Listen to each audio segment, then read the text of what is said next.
आज की क्लास में जानेंगे प्रॉफिट एंड लॉस के बारे में।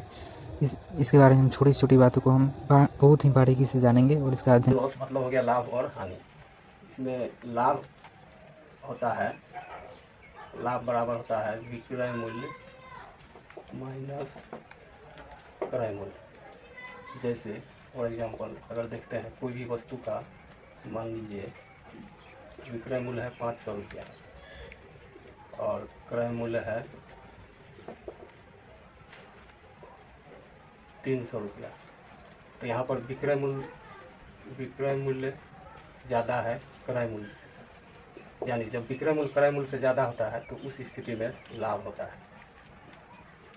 तो यहाँ से क्या करेंगे हम लोग, लाभ अगर निकालना चाहेंगे तो लाभ बराबर होता है विक्रय मूल्य माइनस क्रय मूल्य, यानी 500 रुपया माइनस 300 रुपया, यानी 200 रुपया का लाभ हुआ।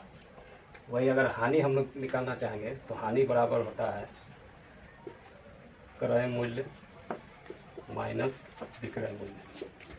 जैसे अगर एग्जांपल हम लोग देखें तो किसी भी वस्तु का अगर विक्रय मूल्य है 200 रुपया और क्रय मूल्य है मान लीजिए 400 रुपया, तो यहाँ पर विक्रय मूल्य जो है छोटा है क्रय मूल्य से, यानी विक्रय मूल्य कम है क्रय मूल्य से, तो उस स्थिति में क्या होता है, हानि।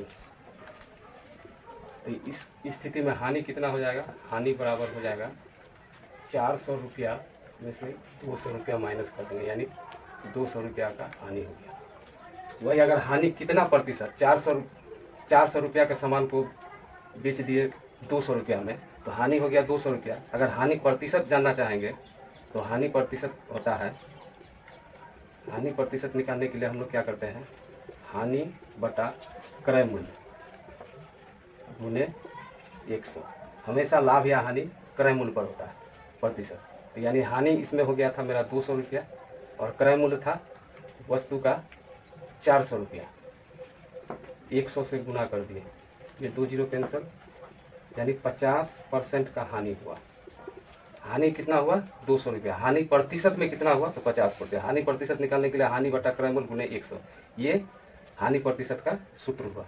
उसी तरह इस स्थिति में अगर लाभ हुआ था 200 रुपया, अगर लाभ का प्रतिशत हम लोग जानना चाहेंगे तो लाभ प्रतिशत बराबर होता है लाभ बटा क्रय मूल्य गुने 100। हमेशा लाभ या हानि प्रतिशत क्रय मूल्य पर होता है। तो लाभ हुआ था 200 रुपया और क्रय मूल्य था, वस्तु का क्रय मूल्य था 300 रुपया, तो बटा में 300 दे दिए और इसको 100 से गुना कर दिए, तो ये हो गया 200 बटा 3, यानी इसको अगर भाग लगाएंगे तो हो जाएगा 66 एंड 2/3%। इसका डिवाइड अगर करते हैं हम लोग, 200 को 3 से डिवाइड कर देंगे,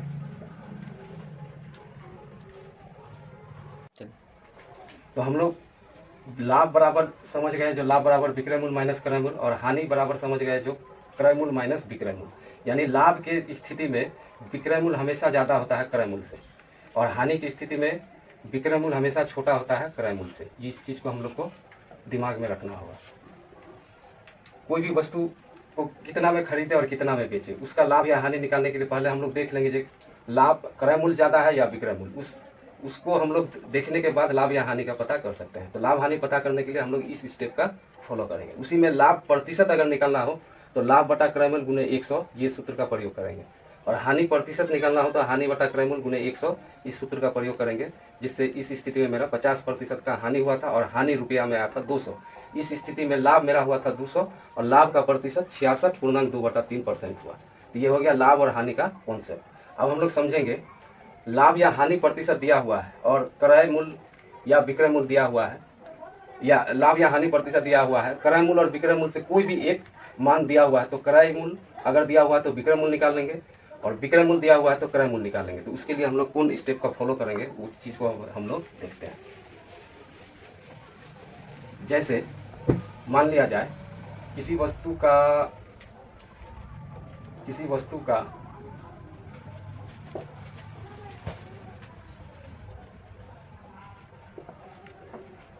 क्रय मूल्य, किसी वस्तु का क्रय मूल्य है मान लिया जाए 500 रुपया, और उसको बेचने, उस वस्तु को 500 में बेचने के बाद मान लिया जाए लाभ हुआ हमको 20% का, यानी क्रय मूल्य या विक्रय मूल्य से कोई एक दिया हुआ रहेगा, लाभ या हानि प्रतिशत दिया हुआ रहेगा। अगर लाभ दिया हुआ है तो हानि, तो क्रय मूल्य दिया हुआ है तो विक्रय मूल्य अगर निकालना चाहेंगे तो उसके लिए हम लोग सूत्र का प्रयोग करेंगे। विक्रय मूल्य बराबर होता है 100 प्लस या माइनस लाभ या हानि प्रतिशत, लाभ प्रतिशत या हानि प्रतिशत, भाग देंगे इसको 100 से और गुना में रखेंगे। यहाँ विक्रय मूल्य निकाल रहे हैं तो यहाँ लिखेंगे क्रय मूल्य, क्रय मूल्य। तो ये हुआ विक्रय मूल्य निकालने का सूत्र। अगर क्वेश्चन में लाभ दिया हुआ रहेगा तो प्लस लिखेंगे, अगर हानि दिया हुआ है तो माइनस का प्रयोग करेंगे और नीचे हमेशा 100 रहेगा। यहाँ विक्रय मूल्य निकाल रहे हैं तो यहाँ क्रय मूल्य लिखेंगे। ये हो गया विक्रय मूल्य निकालने का सूत्र।